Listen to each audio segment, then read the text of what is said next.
چند سالوں بعد پی آئی ڈی میں پریس کانفرنس کر رہا ہوں۔ جو آج کا موضوع ہے ظاہر ہے معیشت ہے۔ کچھ دیر پہلے اسد عمر صاحب نے بھی باتیں کری تھی کافی، تو اس حوالے سے بھی بات کرنی ہے، اور ویسے بھی آپ کو سامنے معیشت کا ایک نقشہ پیش کرنا ہے۔ گزارش یہ ہے کہ جب ہم 4 سال پہلے مسلم لیگ نون حکومت چھوڑ کے گئی تھی تو پاکستان نے اس سال گندم ایکسپورٹ کیا تھا۔ اس سال پاکستان گندم امپورٹ کرے گی، اور میں ای سی سی کے چیئرمین کی حیثیت سے پچھلے ہفتے میں نے اجازت دی ہے حکومت کو 3 ملین ٹن 30 لاکھ ٹن گندم امپورٹ کرنے کی۔ تو جو گندم ایکسپورٹنگ کنٹری تھی اس کو پی ٹی آئی کے 4 سال کے دور میں گندم امپورٹنگ کنٹری بنا دیا گیا۔ 4 سال پہلے جب ہم حکومت چھوڑ کے گئے تھے تو ہم چینی بھی ایکسپورٹ کر رہے تھے۔ پھر پی ٹی آئی آئی، انہوں نے پہلے سال بہت زیادہ چینی ایکسپورٹ کری اور 48 روپے میں ایکسپورٹ کری۔ پھر 96 روپے 98 روپے میں اتنی ہی چینی کو واپس امپورٹ بھی کری، اور اس کے بعد پھر چینی کی پیداوار بھی کم ہوئی، اور اس کے بعد چینی امپورٹ کرنی پڑی پاکستان کو۔ پچھلے سال کاٹن کی 5.3 ملین بیل پیدا ہوئی پاکستان میں، جو 1983-84 کے سال کے بعد سب سے کم ہے۔ یہ پی ٹی آئی کی حکومت کا ایک اور بھی آپ سمجھ لیجیے شاخسانہ تھا کہ صرف 5.3 ملین بیل ہوئیں۔ اس سال انہوں نے جو پیداوار کی ہے وہ 7 ملین بیلز ہوئی ہیں، 70 لاکھ بیل۔ جس سال مسلم لیگ نون چھوڑ کے گئی تھی اس سال 1 کروڑ اور 17 لاکھ بیلیں تھیں۔ تو کاٹن کے اندر بھی ان کی پروڈکشن کم ہو گئی۔ یہ ہمارے 3 میجر کراپ ہیں، شوگر کین، کاٹن اور ویٹ۔ تینوں میں ان کی پیداوار پاکستان میں کم ہوئی ہے، اور ظاہر ہے کہ جب ان تمام چیزوں کی پیداوار کم ہو رہی ہے تو پھر آپ کو پوچھنا پڑتا ہے کہ آخر کیوں ہو رہا ہے۔ تو کیا جعلی پیسٹیسائڈز بیچی گئی ہیں پی ٹی آئی کے زمانے میں؟ کیا ایسے مشکوک افسروں کو ایکٹنگ چارج دیے گئے ہیں فوڈ سیکیورٹی کے اندر جن کے اوپر کرپشن کے بڑے الزامات ہیں؟ کیا ان کے ایڈوائزرز یہ کام کرتے رہے ہیں کہ پیسٹیسائڈز جاری لا کے بیچتے رہیں؟ کیا اس سال یوریا کی 1,40,000 ٹن سے زیادہ کی اسمگلنگ کرائی گئی ہے؟ نہیں۔ جب یوریا اسمگلنگ ہوتی ہے تو میں آپ کو یقین دلا رہا ہوں کہ بہت سارے لوگ انوالو ہوتے ہیں۔ یہ ہیرا یا کوئی کوکین یا ایسی کوئی چیز نہیں ہے کہ جو کہ چھوٹی سے پیکٹ میں بڑی ویلیو ہوتی ہے۔ کھاد کی 12 بوریوں میں جاتی ہے، ٹرکوں میں جاتی ہے، تو بہت سارے لوگ انوالو ہوتے ہیں۔ اور پنجاب حکومت کی مرضی کے بغیر یا پنجاب حکومت کی ہیلپ کے بغیر یہ اسمگل نہیں ہو سکتی تھی۔ اسی طرح آپ جانتے ہیں کہ گندم کی بھی اسمگلنگ ہوئی ہے پاکستان میں، اور یہ عمران خان صاحب کے زمانے کی ایف آئی اے کی رپورٹ میں بات آئی ہے کہ جن آپ نے آٹے کی ملز کو، فلار ملز کو یا چکی جن کو کہتے ہیں، چکیوں کو آپ نے دیے تھے ہزاروں ٹن گندم، ان کا بجلی کا بل 0 تھا۔ انہوں نے بجلی کے بل کا 0 کا مطلب ہے کہ انہوں نے ملنگ ہی نہیں کری اس چیز کی، اور صرف وہ لے کر انہوں نے افغانستان بھیج دی۔ اور آپ جانتے ہیں سب لوگ، اینٹیڈوٹل اوپینین، اپنے اینیکڈوٹل ہمارے پاس ایویڈنس ہے، اور ایکچولی کافی ایویڈنس ہے کہ جو اٹک کے اندر مثال کے طور پر ڈسٹرکٹ فوڈ کنٹرولرز لگتے ہیں، وہ کتنے پیسے دے کر لگتے تھے اور کس طرح ان کو تبدیل کرتا تھا، اور کون خاتون تھی وہ بھی ہم جانتے ہیں کہ اب ان کا کس طرح ہوتا تھا وہ۔ تو وہ گندم آپ نے اسمگل کروا دی افغانستان، اور افغانستان کے بذریعے آگے جگہ پہ آپ نے کھاد اسمگل کروا دی۔ اب کھاد پہ میں آپ کو بتاؤں کہ ایک کھاد کی جو اب 2,600-3,000 روپے کی جو بوری ہے، اس میں 5,000 روپے کی 4,000 روپے کی گیس ہم نے سستی دی ہوئی ہوتی ہے۔ وہ دنیا بھر میں 8-9,000 روپے کی بوری ہوتی ہے جو ہم پاکستان میں اپنے کسان کو سستی دے رہے ہوتے ہیں۔ پاکستان میں ایسی بھی فرٹیلائزر کمپنیاں جن کو ہم 260 روپے پر MMBTU گیس دیتے ہیں، ملین کیوبک فٹ گیس، ان کو million British thermal unit gas ان کو ہم دیتے ہیں 260 روپے میں۔ ہماری خرید جو ہے وہ 3,000 روپے کی ہے، یعنی کہ حکومت LNG خریدتی ہے 3,000 روپے پر MMBTU، ہم دے رہے ہوتے ہیں 260 روپے میں بھی، 800 روپے میں بھی، 600 روپے میں بھی کھاد کی کمپنیوں کو۔ وہ اتنی سستی گیس اس لیے دے رہے ہوتے ہیں کہ ہمارے کسان کو وہ سستی کھاد دے سکیں، نہ کہ وہ اسمگل کروا دیں۔ تو یہ اسمگل بھی ان کے زمانے میں ہوئی ہے، اس کی وجہ سے پیداوار کم ہوئی ہے، جعلی پیسٹیسائڈز آئیں اس کی وجہ سے پیداوار کم ہوئی ہے، ایک پیسے کا کام نہیں ہوا سیڈز کے اوپر، نہ جینیٹکلی ماڈیفائڈ سیڈز کے اوپر، نہ کسی کاٹن کے سیڈز کے اوپر، یا کسی کے اوپر نہ رائس کی کوئی ویرائٹی پہ کام ہوا ہے، پچھلے 4 سالوں میں ایک پیسے کا کام نہیں ہوا. تو یہ ایگریکلچر کی ان کی کہانی تھی. میں ایک ایک کر کے آؤں گا، آپ کی انڈسٹری کی بھی بات کروں گا، سروسز کی بھی بات کروں گا. میں ایگریکلچر سے شروع کر رہا ہوں کیونکہ لوئسٹ ہینگنگ فروٹ پاکستان میں ایگریکلچر ہے. اگر ہم زراعت کو ٹھیک نہیں کر سکتے تو پاکستان آگے نہیں بڑھ سکتا، میں آپ کو یقین دلا رہا ہوں.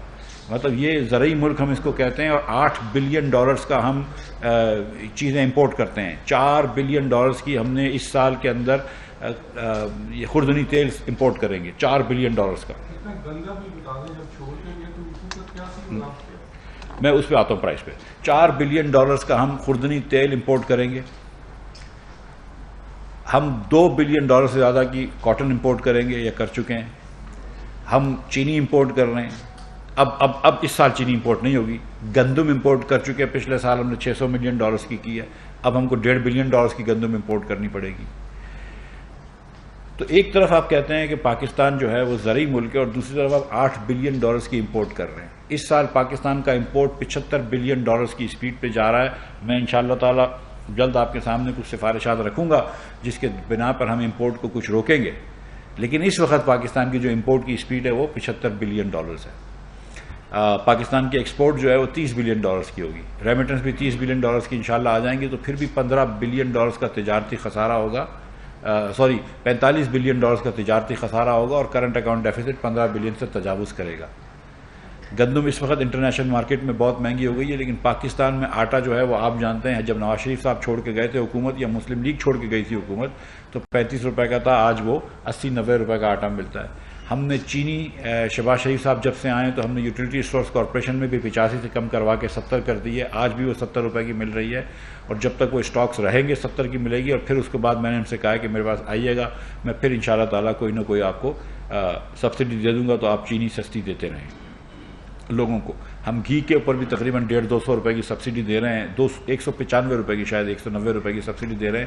تو گھی بھی ہم یوٹیلیٹی اسٹورز کارپوریشن سے سستا بک رہے ہیں.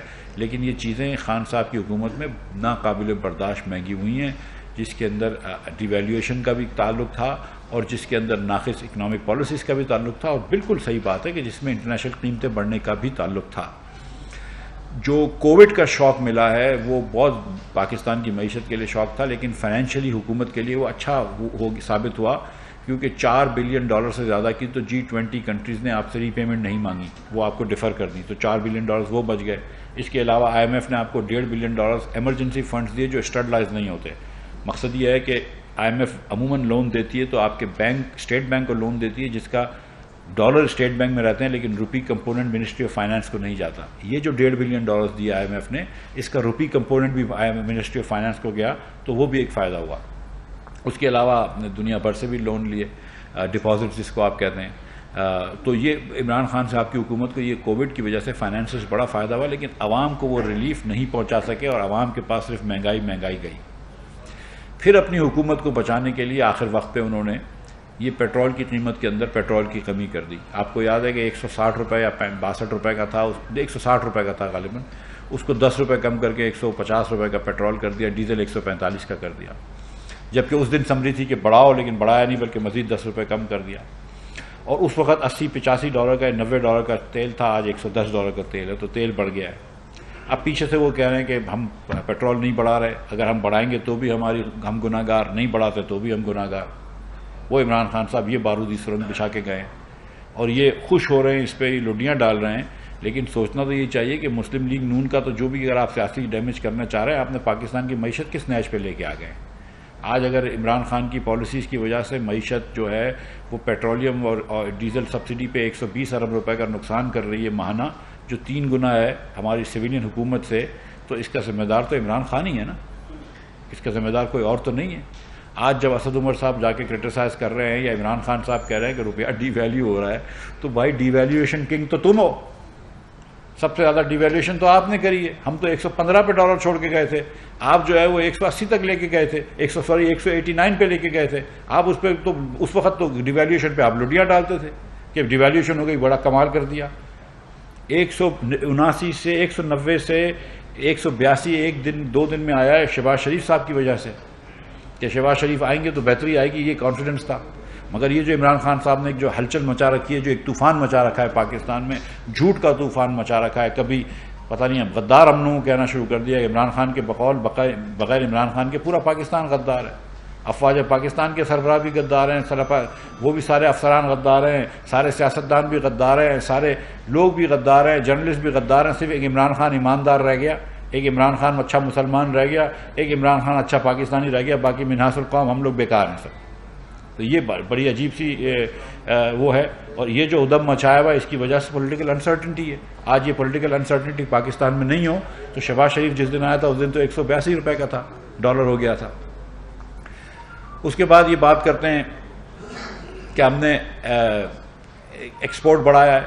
بالکل ایکسپورٹ بڑھا ہے، 25% سے ایکسپورٹ بڑھا ہے. اس میں آپ دیکھ لیجئے کہ پرائس افیکٹ کتنا ہے اور کوانٹٹی افیکٹ کتنا ہے. بالکل آپ یہ دیکھ لیجئے. پہلے 3 سال مسلم لیگ گئی تو ان کا ایکسپورٹ ایک پیسہ نہیں بڑھا. پہلے سال ایکچولی کم ہو گیا، دوسرے سال پھر برابر آیا، اور تیسرے سال جب یہ تیسرے سال بھی ہمارے دوسرا سال کووڈ تب کافی کم ہو گیا، تیسرے سال ہمارے برابر آیا. پہلے سال $500 ملین کم تھا ہم سے، دوسرے سال $2.5 بلین کم ہوا، اور تیسرے سال ہمارے لاسٹ ایئر سے $400 ملین بڑھا ہے. اس سال جا کے بڑھا ہے. لیکن آپ پرسنٹیج آف ورلڈ ایکسپورٹ دیکھ لیجئے کہ جب پوری دنیا کا ایکسپورٹ بڑھ رہا ہو تو آپ کا پرسنٹیج آف ورلڈ ایکسپورٹ تو وہیں کھڑا ہوا ہے. امپورٹ 50% بڑھا ہے. تو یہ اس بات پہ بڑے خوش ہوتے ہیں کہ ہم نے ایکسپورٹ 25% بڑھا لیا، جس پہ ہم گزارش کرتے ہیں کہ اس میں پرائس افیکٹ زیادہ ہے کہ 6,000 روپے کی روئی 18,000 روپے کی ہو گئی تو ٹی شرٹ اور شرٹوں کی قیمت مہنگی ہو گئی. تو پھر امپورٹ بڑھتا ہے تو اس پہ آپ کچھ نہیں بولتے، اس پہ آپ بولتے ہیں یار پرائس بڑھ گئی. تو بھائی پرائس تو دونوں چیزوں پہ بڑھی ہے نا، امپورٹ پہ بڑھی ہے، ایکسپورٹ پہ بھی بڑھی ہے. لیکن امپورٹ 50% بڑھا ہے، ایکسپورٹ 25% بڑھا ہے. تو یہ آپ دیکھ لیجئے، تناظر میں دیکھ لیجئے کہ امپورٹ کیوں بڑھ رہا ہے. بھائی گاڑیوں کے $2 بلین سے زیادہ کے موبائل فون کیوں آ رہے ہیں، خوردنی تیل اتنا کیوں آ رہا ہے، گندم کیوں امپورٹ ہو رہا ہے کیونکہ آپ نے گندم پیداوار نہیں کری. روئی کی اتنی امپورٹ کیوں ہو رہی کیونکہ آپ نے مناسب روئی پیداوار نہیں کری. چینی کیوں امپورٹ ہو رہی ہے کیونکہ آپ چینی کی بھی امپورٹ کرنے میں ناکام رہے. مطلب یہ بیسک چیزیں جب آپ امپورٹ کر رہے ہیں تو پھر مشینری کی کیا بات کر رہے ہیں. کیا machinery as a percentage of total import بڑھی ہے؟ نہیں بڑھی. آپ نے 1 پیسے کا جو عمران خان صاحب نے جب ان کی حکومت ہم چھوڑ کے گئے تھے، اور انفیکٹ ہمارے چھوڑنے کے 1 مہینے بعد 30 جون 2018 کو پاکستان کا قرضہ تھا 24,952.9 ارب روپے. 24,952.9 ارب روپے. اس کو عمران خان صاحب نے 20,000 ارب سے بڑھا دیا پونے 4 سال میں. 20,000 ارب سے بڑھا دیا. یعنی کہ جتنا قرضہ پاکستان کے پہلے وزیر اعظم لیاقت علی خان نے لیا، اور لیاقت علی خان کے بعد جتنے وزرائے اعظم آئے، اس کے اندر مرزا صاحب تک سویلین وزیر اعظم آتے رہے، محمد علی بوگرا صاحب آئے، آئی چندریکر آئے، دیگر اور لوگ آئے. اس کے بعد ایوب خان صاحب آئے، پھر یایا خان صاحب آئے، پھر بھٹو صاحب آئے، پھر زنل ضیاء آئے، پھر محترمہ بینظیر بھٹو آئیں، پھر نواز شریف آئے، پھر محترمہ آئیں، پھر نواز شریف آئے، پھر مشرف صاحب آئے، ظفر اللہ جمالی آئے، محمد خان جنیجو آئے، شوکت عزیز صاحب آئے، پھر یوسف رضا گیلانی آئے، پھر راجہ اشرف آئے، نواز شریف آئے، اور شاہد عباسی آئے، اور ناصر الملک آئے. جتنے نے سب نے ملا کے لون لیا اس 71 سالوں میں، اس کا اکیلے عمران خان نے پونے 4 سال میں اس کا 80% لون لے لیا. وہ آدمی جو قرضہ کم کرنے آیا تھا وہ 19-20 پرائم منسٹر ایک جگہ، ملٹری ڈکٹیٹرز ایک جگہ، پاکستان کے صدور ایک جگہ، انہوں نے جتنا قرضہ لیا 25,000 ارب روپے، اس کے سامنے 20,000 ارب روپیہ عمران خان پونے 4 سال میں لے کے چلے گئے. اور پھر اس کے بعد ہم کو یہ بھاشن دیتے ہیں کہ قرضہ وہ کم کرنے آئے تھے.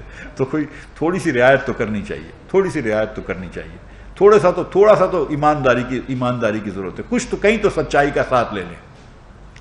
اس کے بعد یہ کہتے ہیں ہم ٹیکس ڈبل کر دیں گے. ماشاءاللہ یہ کہہ کے آئے تھے ٹیکس ڈبل کر دیں گے.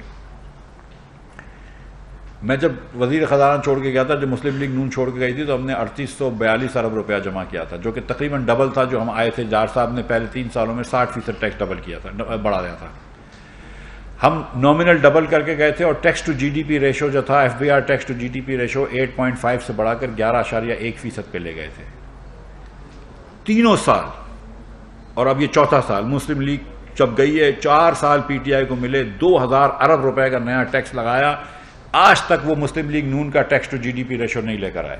پہلے سال تو 9.2 پہ گئے، پھر 9.6 پہ گئے، پھر 10.2 پہ گئے، اور اس سال بھی بڑی مشکل سے 11% سے کم ہی آئیں گے. انفیکٹ اور یہ میں پرانی جی ڈی پی کی بات کر رہا ہوں، نئی جی ڈی پی میں تو اور بھی کم ہو گئے، تو tax to G D P بھی نہیں لے کر آئے۔ پتہ نہیں کتنے انہوں نے لڑکے سوشل میڈیا پہ لمبے حکومت کے پیسوں پر رکھ لیے جو کہ ان کا کام کرتے تھے، یہ کام ضرور کرا انہوں نے، ہر جگہ پہ بے قاعدگی کری ہے۔ یہ جو پیٹرول کے اوپر سبسڈی دے کے گئے، اس کو فنڈ بھی نہیں کیا، وہ بھی آگے ہم نے کیا ہے، وہ بھی شہباز شریف کی حکومت نے کیا ہے۔ اور شوکت ترین صاحب یہ فرماتے ہیں کہ وہ پتہ نہیں پیسے چھوڑ کے گئے تھے، جس در سے پیٹرول کی سبسڈی دی، تو مجھے بتا بھی دو کہ بھائی کہاں چھوڑ کے گئے تھے، میں وزیر خزانہ آیا ہوں آپ کے بعد، تو مجھے بتا دو کہ یار یہاں رکھے ہوئے ہیں پیسے، یہ چھوڑ کے گئے تھے، مجھے بتا دیں، مجھے تو نظر نہیں آئے کہیں پیسے، کدھر رکھ کے گئے پیسے۔ آئی ایم ایف کے پاس آپ نے دسمبر میں یہ وعدہ کیا ہے، اور آئی ایم ایف سے یہ وعدہ کیا ہے انہوں نے کہ 25 ارب روپے کا پرائمری ڈیفیسٹ ہوگا، اور کوئی مگر 3900 ارب یا تقریباً 4000 ارب گن لیجئے، 4000 ارب روپے کا ٹوٹل ڈیفیسٹ ہوگا، اور 25 ارب روپے کا پرائمری ڈیفیسٹ ہوگا، 25 ارب روپے کا۔ وہ 25 ارب سے بڑھ کر یہ 1320 ارب روپے پہ پہنچ گئے ہیں پرائمری ڈیفیسٹ، 54% دور ہو گئے پروگرام سے۔ اب میں کہاں سے 2 مہینے 2.5 مہینے میں شہباز شریف صاحب کی حکومت میں، ان کی لیڈرشپ میں ہماری کابینہ کہاں سے وہ لے کر پورا کرے گی؟ 1300 ارب سے ہم 25 ارب کہاں پہ لے کر آ سکتے ہیں؟ نہیں لا سکتے۔ آئی ایم ایف نے پروگرام ان کے ساتھ ختم کر دیا تھا۔ آئی ایم ایف سے ان کی بس یہ التجا کر رہے تھے کہ ٹویٹ نہ کرو اس بارے میں کہ پروگرام ختم ہو گیا ہے۔ میں آتے ساتھ ہی آئی ایم ایف کے پاس گیا، میں نے کہا یار ہم سے بات چیت شروع کرو۔ انہوں نے کہا ہم کو پولیٹیکل کمٹمنٹ دیں۔ میں نے کہا 1 سال ہم پروگرام بڑھانے کے لیے تیار ہیں۔ انہوں نے کہا ٹھیک ہے پھر بات کرتے ہیں۔ میں نے کہا اب 1 سال پروگرام بڑھاؤ گے تو پھر $2 بلین اور بھی کر لو۔ میں بھی میمن ہوں، مطلب اگر 1 سال اور پھنس رہا ہوں آئی ایم ایف میں تو پیسے تو بڑھاؤں گا۔ تو انہوں نے کہا چلو ٹھیک ہے اس پہ بھی بات کرتے ہیں۔ انہوں نے مشن بھیج رہے تھے، مشن آ رہا ہے انشاءاللہ ان کا 18 تاریخ کو، اور انشاءاللہ تعالیٰ 18 تاریخ کو قطر میں ہمارے لوگ جا رہے ہیں، ان سے مشن پہ بات کریں گے انشاءاللہ تعالیٰ، اور ہم پوری کوشش کریں گے کہ آئی ایم ایف سے وہ بات کریں۔ جو وعدے میں ہر جگہ پہ یہ کہتا ہوں کہ جو وعدے عمران خان نے بحیثیت وزیر اعظم کے کرے وہ سوورن وعدے تھے پاکستان کے وزیر اعظم کے، وہ وعدے ہم بات پورے کرنے میں باؤنڈ ہیں۔ وہ جو کہتے تھے کہ سی پیک کو ہم کھولیں گے، ہم ایسی کوئی بات نہیں کر رہے، لیکن جو امپاسبل چیزیں وہ کر کے چلے گئے آئی ایم ایف کے ساتھ۔ آئی ایم ایف کے پاس یہ کیا مان کے گئے تھے یہ بھی بتا دوں۔ شوکت ترین صاحب نے آئی ایم ایف کو کہا تھا کہ ہم 1 پیسے کی سبسڈی نہیں دیں گے، اس کے اوپر ہم 30 روپے لیوی لگائیں گے، اور اس کے اوپر ہم 17% ٹیکس لگائیں گے۔ تو جو شوکت ترین صاحب نے کہا تھا اس حساب سے تو آج 150 روپیہ پیٹرول اور ڈیزل کم از کم بڑھنا چاہیے، ڈیزل شاید 150 روپے سے بھی زیادہ بڑھنا چاہیے۔ اور یہ پی ٹی آئی کے سوشل میڈیا کے لوگ اور کچھ جرنلسٹ جو اپنے آپ کو صحافی کہتے ہیں وہ یہ پھر کاٹ کے میرا ڈال دیتے ہیں۔ میں اس دن بھی یہ کہہ رہا تھا کہ شوکت ترین یہ وعدہ کر کے گئے تھے، میں یہ نہیں کہہ رہا ہوں کہ ہم اتنا بڑھائیں گے، شوکت ترین جو وعدہ کر کے گئے تھے آئی ایم ایف سے، عمران خان کی وزیر نے وہ یہ وعدہ کیا تھا کہ پورا سبسڈی 0 ہوگی، 30 روپیہ لیوی لگے گی، اور وہ سبسڈی اور لیوی لگنے کے بعد 17% ٹیکس لگے گا۔ یہ انہوں نے وعدہ کیا تھا۔ ہم یہ نہیں کریں گے، ہم یہ نہیں کریں گے۔ میں ابھی سے آپ کو کہہ رہا ہوں، میں یہ بات جانتا ہوں کہ بہت مہنگائی ہو گئی ہے، اور پیٹرول اور ڈیزل اگر اور مہنگا ہوگا تو مزید مہنگائی ہوگی۔ میں جا رہا ہوں آئی ایم ایف میں، میں ادھر سے ان سے بات کروں گا ایک مرتبہ پھر، اور انشاءاللہ تعالی ہم کوئی اس کا حل نکالیں گے۔ میں عوام کے اوپر بوجھ ڈالنے کے میں ہوں یا نہ ہوں، میرا پرائم منسٹر بالکل اس پہ وہ نہیں ہے، میں سیدھی بات کر رہا ہوں۔ میں آپ کو جھوٹ نہیں بول رہا ہوں، میں نے تو ریکمینڈ بھی کیا تھا لیکن کہ آپ تھوڑی سی پرائز بڑھا دیں، لیکن پرائم منسٹر صاحب کہہ رہے ہیں کہ اس وقت عوام کے اوپر ہم بوجھ ڈالنے کے، عوام جو ہے وہ مزید بوجھ برداشت کرنے کے متحرک نہیں ہے۔ تو ہم نے کہا ٹھیک ہے، ہم آئی ایم ایف سے جا کے بات کرتے ہیں اور ہم اس کا کوئی بیچ کا راستہ نکالتے ہیں۔ لیکن بہرحال یہ بات بتانی ضروری ہے کہ اس جگہ پہ کہ ایک طرف آپ آئی ایم ایف کو وعدہ کر کے گئے کہ یہاں پہ پرائسز لے کر آئیں گے، اور ایک طرف آپ نے یہاں پرائس رکھی ہوئی ہے، یہ جگہ پہ عمران خان ہم کو لے کر آئے ہیں۔ ایک طرف آپ 125 ارب روپیہ مہینے کا نقصان کر رہے ہیں، جو کہ سویلین حکومت چلانے کے 3 گنا زیادہ خرچہ ہے، اور ڈیفیسٹ جو ہے وہ آپ 1300 ارب روپیہ چھوڑ کے گئے 25 کا وعدہ کر کے، اور دوسری طرف آپ ہمارے اوپر پولیٹیکل تنقید کر رہے ہیں کہ ہم پرائز بڑھائیں تو بھی غلط وار ہے اور نہیں بڑھائیں تو بھی قصوروار ہیں۔ تو یہ جگہ بھی عمران خان ہم کو چھوڑ کے گئے۔ مگر ایک آدمی جو کہ حکومت سے نکالا گیا ہے، فرسٹریٹڈ ہے، تو وہ روز نئی بات کرتا ہے۔ ابھی پتہ نہیں کیا کیا باتیں شروع ہوئی، میں ادھر نہیں جاتا ہوں، میں واپس معیشت پہ آ جاتا ہوں۔ حالانکہ میں دل تو بہت ہوتا ہے کہ ان چیزوں کا جواب دے آدمی، لیکن بہرحال تو قرض کی میں نے آپ سے بات کری، میں نے آپ کو بتایا کہ ٹیکس کم کر دیا، خرچے کی بات کر لیتے ہیں۔ 1 پیسے کا خرچہ خان صاحب نے کم نہیں کیا۔ خان صاحب کہتے تھے کہ شاہی خرچ ہے نواز شریف کا، چلو 1 سیکنڈ کے لیے مان لیتے ہیں کہ شاہی خرچ تھا نواز شریف کا، تو پھر آپ کا خرچہ تو کم ہونا چاہیے تھا نا، آپ تو عام آدمی تھے. چلو میں 93-99 کروڑ روپے جو انہوں نے پیٹرول پہ ڈگا دی ہیلی کاپٹر کے، وہ بھی معاف کر دی کہ ہیلی کاپٹر میں بیٹھنے کی عادت تھی، چلو کوئی بات نہیں، ہم نے وہ معاف کر دیا. ابھی کے پی کی حکومت پہ گھوم رہے ہیں، پہلے وفاقی حکومت کے ہیلی کاپٹر پہ گھوم رہے تھے، وہ ہم نے معاف کر دیا. اس کے باوجود کیا خرچہ کم کیا؟ اور میں آپ کو بتاؤں کس طرح انہوں نے خرچہ کم کیا جو دکھا رہے ہیں. ایکچولی خرچہ بہت زیادہ ہوا ہے، انفلیشن سے ڈبل سے زیادہ بڑھا ہے، ڈبل سے زیادہ انفلیشن سے بڑھا ہے. لیکن خرچہ کم کرنے کا ایک بہترین طریقہ نکالا. پہلے NDMA کو، نیشنل ڈیزاسٹر مینجمنٹ اتھارٹی کو، پرائم منسٹر آفس کے اندر ہوتا تھا تو اس کا خرچہ مل کے گنتے تھے. اس کے بعد انہوں نے بجٹ کے اندر اس کو الگ گننا شروع کر دیا تو پرائم منسٹر آفس کا خرچہ کم ہو گیا. یہ چالاکیوں سے یہ حکومت نہیں چلتی ہے، سنجیدگی سے کام کرنے سے حکومت چلتی ہے. جب آپ 4 میں سے 3 سال LNG منگوانا بھول جاتے ہیں، اور میں بھول ہی کہتا ہوں، تو پھر حکومت چلنی چلتی. جس دن شہباز شریف کی حکومت آئی ہے 7,500 mega what power plants Pakistan میں بند تھے. 5,500 میگا واٹ اس لیے بند تھے کہ ان کے پاس فیول کے پیسے نہیں تھے یا فیول نہیں تھی. اور 2,000 میگا واٹ پلانٹ اس لیے بند تھے کہ ان کی مرمت وقت پہ نہیں ہوئی تھی. جن کو، اور یہ آپ لوگ سارے میرے بھائی سمجھتے ہیں کہ سردیوں میں پاکستان میں ڈیمانڈ بجلی کی کم ہوتی ہے، گرمیوں میں بہت زیادہ ہوتی ہے. تو جب آپ کو مینٹیننس کرنی ہوتی ہے، اور ان مشین بڑے ہائی ٹیک مشین ہوتے ہیں تو مینٹیننس کرنی ہوتی ہے، تو آپ سردیوں میں مینٹیننس کر لیتے ہیں تاکہ گرمیوں میں یہ خراب نہ ہو. یہ چھوٹی موٹی کارخانے والے بھی ہوتے ہیں نا، وہ بھی یہ بات سمجھتے ہیں کہ آپ مطلب آف سیزن میں مینٹین کر لیں. ان بھائی لوگوں نے کسی چیز کو مینٹین نہیں کیا، اور انہوں نے یہ کر دیا. اگر آپ کو یاد ہے کہ ایک مرتبہ پورے پاکستان میں بجلی چلے گئی تھی تو عمر ایوب صاحب آئے، ان سے پوچھا کہ کیا وجہ ہے بجلی چلے گئی. انہوں نے کہا یہ نہیں پتا، لیکن غلطی نواز شریف کی ہے. تو اور پھر وہ کیا ہوا پتہ چلی کہ وہ مینٹیننس کرتے ہیں، اس کو تھوڑا سا وہ آئل ڈالنا، لوبریکنٹ ڈالنا ہوتا ہے، وہ ڈالنا بھول گئے تھے، بجلی چلے گئی. لیکن ظاہر ہے کہ غلطی نواز شریف کی تھی. نواز شریف کو ایک آدمی چھوڑ کے جانا چاہیے تھا کہ جو کہ کام کرتا، عمران خان صرف تقریریں کرتا، تو وہ نہیں ہوا. تو یہ اس قسم کی معیشت کے بعد آج اگر آ کے ہم کو یہ لیکچر دے رہے ہیں کہ معیشت کس طرح چلاؤ، آج اگر آ کے مجھے یہ بتا رہے ہیں کہ ڈیویلیویشن برا ہوتا ہے، تو ڈیویلیویشن 1 مہینے پہلے برا نہیں ہوتا تھا، ڈیویلیویشن آج سے برا ہو رہا ہے. مجھ کو آج یہ بتا رہے ہیں کہ انفلیشن برا ہے، اس دن حماد اظہر صاحب کہتے ہیں کہ آٹے اور ٹماٹر کی پرائس بڑھ گئی. میں کہا چلو کفر ٹوٹا خدا کر کے. عمران خان تو کہہ رہا تھا کہ میں ٹماٹر کی پرائس دیکھنے ہی نہیں آیا ہوں. تو میں تو اس وقت بھی کہہ رہا تھا کہ شہباز شریف ٹماٹر کی پرائس کا ذمہ دار ہے.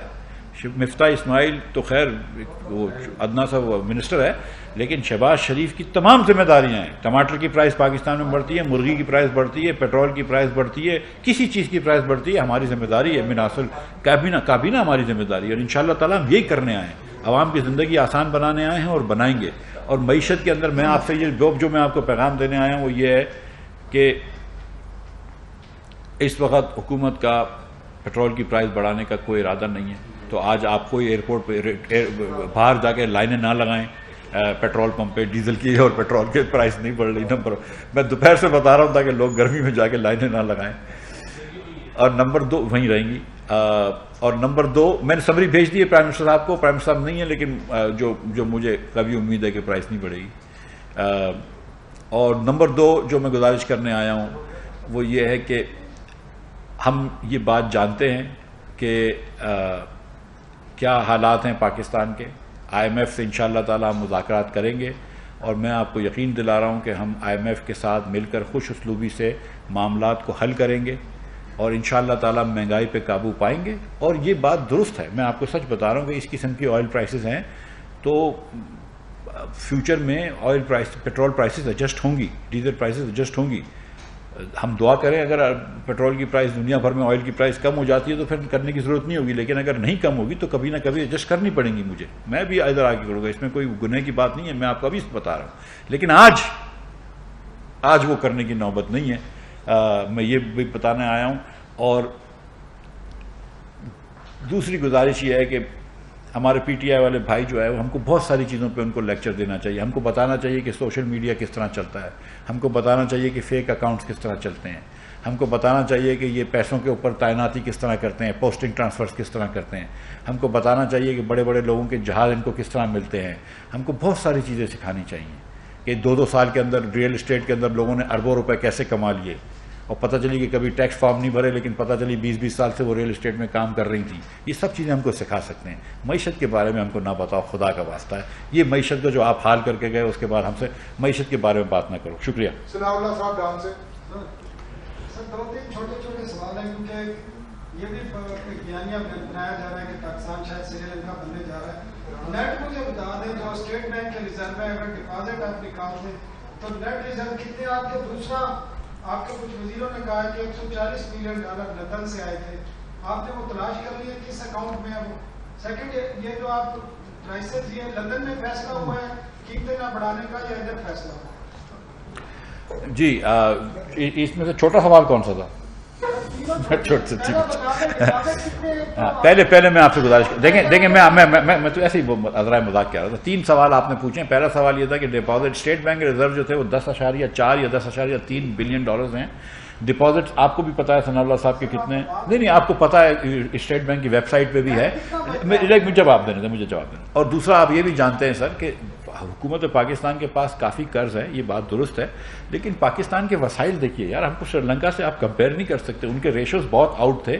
میں سمجھ رہا ہوں کہ ہمارے یہاں اس وقت تھوڑی ڈیفیکلٹی ہے, لیکن یہ کہ ہم IMF, انہوں نے تو IMF کو ٹھکرایا تھا, ہم IMF کے پروگرام میں جائیں گے. میں تو آپ سے اس وقت کہہ رہا ہوں کہ میں کل پرسوں IMF کا پروگرام انشاءاللہ ہم بات چیت شروع کرنے والے ہیں. ہمارے سیکٹری فائنانس جائیں گے, میں بھی چلے جاؤں گا وقت پہ قطر, اور میں جاؤں گا اگلے ہفتے تک IMF سے, اور انشاءاللہ خوش اسلوبی سے اس کو طے کریں گے. میں یہ کہہ رہا ہوں, اور میں یہ بھی نہیں کہہ رہا ہوں کہ ہم کبھی بھی پرائس نہیں بڑھائیں گے. میں کہہ رہا ہوں کہ آج نہیں بڑھائیں گے, ہم اس کو کبھی بھی ایڈجسٹ کر سکتے ہیں, یہ بات بھی کہہ رہا ہوں. تو ادھر بالکل نہ جائیے, بالکل میں IMF سے بات چیت کر رہا ہوں, اس حساب سے کر لیں گے ہم. نمبر 1. نمبر 2, آپ نے سوال پوچھا کہ وہ $140 ملین آئے تھے, وہ کس اکاؤنٹ میں؟ بھائی یہ تو دیکھیں, کچھ چیزیں میں ایز اے منسٹر آپ کو کہہ سکتا ہوں, کچھ چیزیں آپ لوگ جید جرنلسٹ ہیں, آپ لوگ ذرا معلوم کریں نا کہ ایسے ہی میں آپ سے پوچھ رہا ہوں کہ آپ کے پاس شاید $140 ملین پاؤنڈ نہ ہوں, لیکن اگر میں آپ کے ایک ضبط کرے ہوئے $140 ملین آپ کو واپس کر دیتا ہوں تو شاید آپ بھی مجھے کچھ فیور تو کرتے ہوں گے نا. میں فی سبیل اللہ تو نہیں کروں گا ایسا کام, رائٹ؟ اور اگر کر رہا ہوں تو بڑی عجیب سی بات ہے کہ جتنے پیسے آپ پورے بے نظیر انکم سپورٹ پروگرام میں دیتے ہیں, یا جس کو احساس کو دیتے ہیں, آپ نے ایک فرد واحد کو 1 سال میں دے دیے, تو کوئی نہ کوئی وجہ تو ہوگی. تو یہ مجھے سر آپ لے لیں ملک ریاض کا نام, میں کیوں لوں؟ آپ لے لیں ملک ریاض کا نام, ٹھیک ہے. اچھا, دوسری بات ہے, اگر وہ نام ہے, میں تو یہ صرف کہہ رہا ہوں کہ 140 ملین آئے تھے حکومت پاکستان کے پاس, وہ کس اکاؤنٹ میں؟ حکومت پاکستان کے فیڈرل گورنمنٹ کے اکاؤنٹ میں نہیں گئے, میں یہ کہہ رہا ہوں, ٹھیک ہے. نمبر 1. اور تیسری بات, آپ نے جو تیسرا سوال پوچھا ہے, دیکھیں یار کابینہ کا فیصلہ, دیکھیں میں آپ کو بتاؤں, ابھی میں نے سمری بھیجی ہے پرائم منسٹر صاحب کو اپنی طرف سے. میں اس کا پروسیس بتا دوں کہ اوگرا ایک سمری نکالتی ہے, پچھلے 15 دن کی جو حکومت کا خرچہ ہوتا ہے, حکومت کی جو ایکچوئل پیٹرولیم امپورٹنگ کمپنی کی جو کاسٹ ہوتی ہے, اس بیسس پہ وہ پیٹرولیم وزارت کو بھیجتی ہے, وہ فائنانس منسٹر کو بھیجتی ہے, فائنانس منسٹر آگے وہ سمری اپنے کامنٹس لکھ کر پرائم منسٹر کو بھیجتا ہے. جو پرائم منسٹر صاحب فیصلہ فرمائیں گے وہ ہم آپ کو دے دیں گے. جو پرائم منسٹر صاحب سے میری بات چیت ہوئی ہے, مجھے یہ پتا ہے کہ آج وہ پرائس بڑھانے کے موڈ میں نہیں ہے. مجھے انہوں نے کہہ دیا کہ مفتاح آج میں پرائس نہیں بڑھاؤں گا. وہ ابھی آئے بھی نہیں ہے پاکستان کے اندر, آج ان کا انتقال بھی ہو گیا ہے اب کل مذہب سے شیخ صاحب کا. تو پرائم منسٹر صاحب آئیں گے تو میں کل ان کے ساتھ بیٹھ جاؤں گا, بات کر لوں گا. وہ آج راستے میں مجھ سے بغیر میٹنگ کرے یہ فیصلہ نہیں فرمانا چاہتے تھے. بس ہو گیا تھا.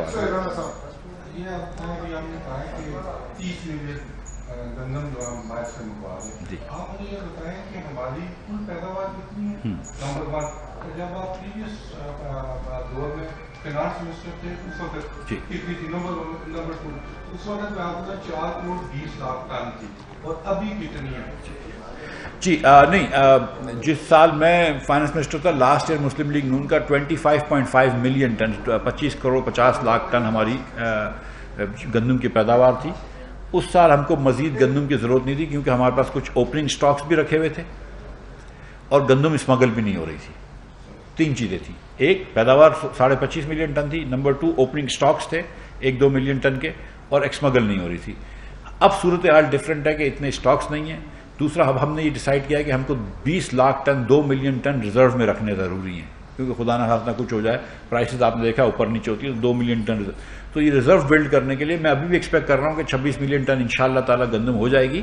لیکن اس بار میں نے سنا ہے کہ کچھ بارشیں دیر سے آئیں گی تو دانہ تھوڑا سا چھوٹا ہوا ہے, تو دیکھ لیتے ہیں. لیکن اس لیے ہم احتیاطاً 3 ملین ٹن کر رہے ہیں گندم تاکہ پرائس ادھر نہ بڑھے. پرائم منسٹر صاحب نے مجھے کہا ہے, میں سچی بات ہے کہ 2 ملین ٹن میں گزارا کر سکتا تھا.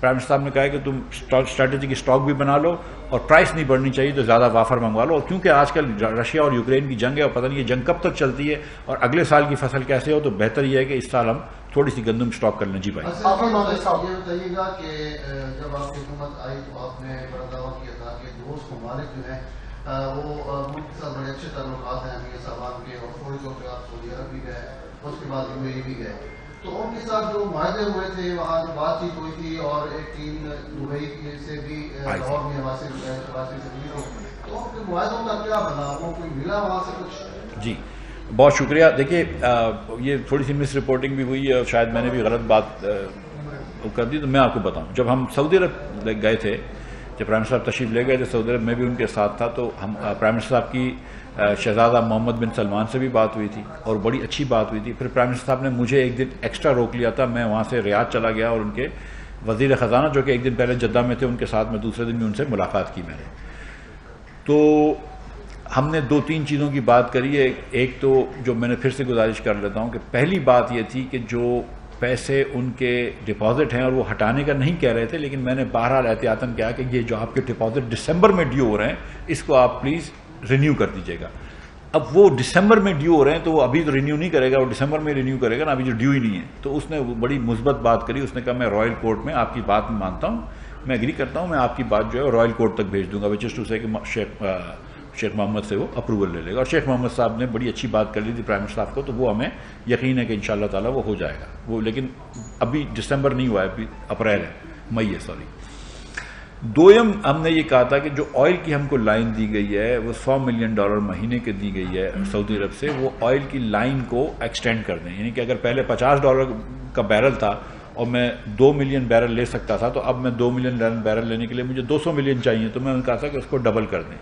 انہوں نے تجویز کری کہ 50% ہم اگر اس کو بڑھاتے ہیں تو ہمارے ایگزم بینک کے اندر تھوڑی سی ٹائٹنس آئی ہے, ہم آپ کو یہ لائن بڑھا دیتے ہیں لیکن کہیں اور سے لائن بڑھا دیتے ہیں, اوپیک فنڈ سے لائن بڑھا دیتے ہیں. چلو میں اتنا بتا دیتا ہوں, اوپیک فنڈ سے بڑھا دیتا ہوں یا اسلامک ڈیولپمنٹ بینک سے میں آپ کو وہ لائن بڑھوا دیتا ہوں. میں نے کہا ٹھیک ہے, مجھے تو یہ کریڈٹ لائن چاہیے, آپ سعودی عرب سے بڑھا دیں, ایگزم بینک سے یا اوپیک فنڈ سے بڑھا دیں, I am fine with this. تو اس پہ بات ہو رہی ہے, اور وہ پھر عید کی چھٹیاں آ گئیں اور اب یہ پھر میں چلا گیا تھا لندن پہ, اب کر لیں گے وہ بات, لیکن وہ بات ہو گئی ہے. تیسری بات تھی, ہم نے مزید ڈپازٹ کی بات کری تھی, اس پہ انہوں نے مجھے ایک پیشکش کری ہے جس کا میں ابھی اس وقت ذکر نہیں کرنا چاہتا ہوں, لیکن انہوں نے ایک پیشکش کری ہے جس پہ میں بات کر رہا ہوں. میں سچی بات بتا رہا ہوں کہ مثبت بات ہوئی ہے, لیکن حتمی طور پہ فیصلہ نہیں ہوا, لیکن مثبت بات کری, انہوں نے ایک نئی پیشکش بڑی اچھی کری ہے, لیکن میں بھی اس پہ مزید بات نہیں کر سکوں گا. اب آئیے آپ دبئی کی بات پہ, UAE کی بات پہ. ماشاءاللہ معذرت کے, میں UAE کے دورے پہ نہیں تھا, وہ جب پرائم منسٹر صاحب کچھ گھنٹے رکے تھے, لیکن پھر وہ جب تشریف لے گئے تھے وہ واپس جب آئے تو عید کے دن UAE کی ٹیم آئی تھی, ان کی بات چیت تھی, ہماری عید تھی, میں بھی اس موجود تھا. اور پرائم منسٹر صاحب نے کمیٹی بنائی ہے جس کا میں ہیڈ ہوں, جو ان سے نیگوسیٹ کر رہی ہے, اور اس کے بعد پھر انہوں نے کچھ چیزیں انفارمیشن مانگی تھی, ہم نے وہ انفارمیشن دی ہے. ہم کو کچھ کام یہاں پہ کرنا تھا جو ہم ابھی تک نہیں کر پائے, کیونکہ ہمارے کچھ چیزیں کرنی ہیں ہمیں, وہ ہم کر کے ان سے بات کریں گے. پھر اس کے اندر یہ ثانیہ ہو گیا شیخ خلیفہ کا, تو انشاءاللہ تعالیٰ یہ بھی بات ہو جائے گی. کسی نے منع نہیں کیا, سب بات کر رہے ہیں, لیکن کچھ 4-6-8 دن لگتے ہیں ان چیزوں میں, تو وہ لگ رہے ہیں. جی علی شیر صاحب سر یہ بتائیے گا کہ آج اسد عمر صاحب نے بڑا کلیئر سا کوشچن آپ سے پوچھا ہے. جی, انہوں نے کہا کہ ہم $22 ارب چھوڑ کر گئے تھے, آپ نے ایک مہینے میں $12 ارب لگائے کہاں, اس کا بریک اپ دے دیں ایک بات. اور دوسرا یہ بتا دیں کہ آپ نے کہا کہ عمران خان نے اپنی حکومت بچانے کے لیے یہ جائز بڑھتی ہوئی قیمتوں کو روکا, تو آپ بھی تو وہی کر رہے ہیں کہ آپ بھی اپنی حکومت بچانا چاہتے ہیں. ایک تو یہ ہے کہ یہ میں اسد عمر صاحب سے میں سمجھتا ہوں کہ وہ عمران خان صاحب کے ساتھ بہت وقت نکالتے ہیں, مگر پھر بھی میں توقع کرتا ہوں کہ وہ جھوٹ نہ بولا کریں,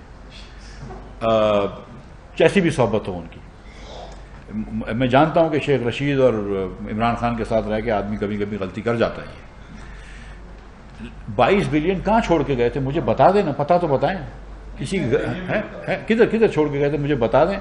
اگر کہیں چھوڑ کے گئے ہیں تو میں ذمہ دار ہوں, میں قسم سے اس میں ذمہ دار ہوں, میں دکھاؤں گا ان کو کہ کدھر.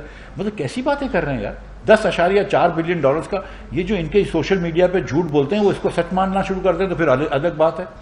$10.4 بلین کا اسٹیٹ بینک کا ریزرو تھا اور کوئی $6 بلین کا پرائیویٹ بینک کا ریزرو تھا. وہ ریزرو آج تک موجود ہیں. $10 بلین میں کدھر لے کے جاؤں گا؟ کیسی باتیں کر رہے ہیں بچوں جیسی. ہاں جب بات کر ہی رہے تو پھر میں یہ بھی بول لیتا ہوں کہ جب انہوں نے 20,000 ارب روپیہ قرض لے لیا اور جب انہوں نے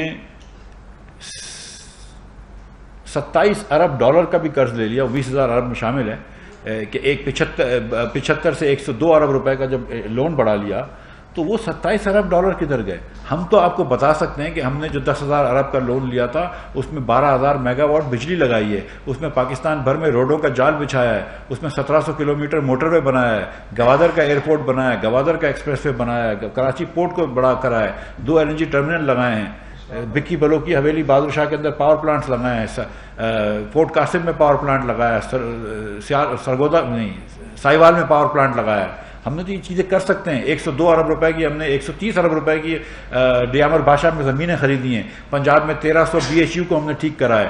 ہم نے ہر ڈسٹرکٹ کے اندر پنجاب کے اندر ICU بنایا ہے. انہوں نے کیا کیا یہ بھی بتا دیں ہم کو. اسد عمر صاحب اس سے پہلے کہ مجھ سے حساب مانگیں 1 مہینے کا, اپنے 4.25 سال کا حساب دے دیں. جی جی جی جی نہ بڑھانے کا بھی بتا دینا.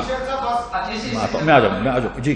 اچھا ایک تو یہ بتائیے سر کہ یہ تیسری مرتبہ ہے کہ جو سیاسی فیصلہ ہے وہ قیمتیں برقرار رکھی جا رہی ہیں. تو ایک طرف آپ لوگ سابق وزیر اعظم عمران خان کے جو پیکیج تھا اس کو غیر قانونی قرار دے رہے ہیں کہ کابینہ سے منظوری نہیں دی گئی, اس کے باوجود پیکیج دیا گیا. آپ لوگ وہی غیر قانونی کام کر رہے ہیں اور سیاسی بنیادوں پر کر رہے ہیں. تو یہ بتائیے کہ آپ لوگ وہ کام کیوں کر رہے ہیں. اس کے ساتھ یہ بتائیے گا کہ جو آپ ایک نان الیکٹڈ وزیر خزانہ ہیں 6 ماہ کے لیے, اس کے بعد پتہ نہیں ایڈوائزر آپ ہوں گے نہیں ہوں گے یا اس سے پہلے حکومت چلی جائے کوئی پتہ نہیں ہے, تو آپ کے بارے میں حکومت کے اندر میں سے آوازیں اٹھ رہی ہیں کہ آپ ایک نان الیکٹڈ وزیر خزانہ ہیں اور آپ کے بارے میں بے اختیار وزیر خزانہ کا تعصب بھی پایا جاتا ہے کہ جو چیز آپ ریکمینڈ کرتے ہو وہ وزیر اعظم ریجیکٹ کر دیتا ہے, اس کو پیٹرولیم قیمتیں ہی لے لیں. تو لندن سے بھی جو ایک سابق وزیر خزانہ ہے وہ بھی آپ کی کھلے عام پالیسی سے اختلاف کر رہے ہیں. تو آپ ایک بے اختیار وزیر خزانہ رہنے کا جو تاثر ہے آپ کے بارے میں اس کو برقرار رکھیں گے یا اپنا عہدہ چھوڑ کر گھر چلے جائیں؟ نہیں بالکل عہدہ چھوڑ کے گھر نہیں جا رہا ہوں. آپ بالکل اس پہ نہ رہیں, کوئی بھی اس خوش فہمی میں نہ رہے. وزیر اعظم میں ہر وزیر جو ہے وہ وزیر اعظم کی اس ثواب دید پہ ہوتا ہے. اگر وزیر اعظم جس دن کہے گا اس دن چلے جائے گا.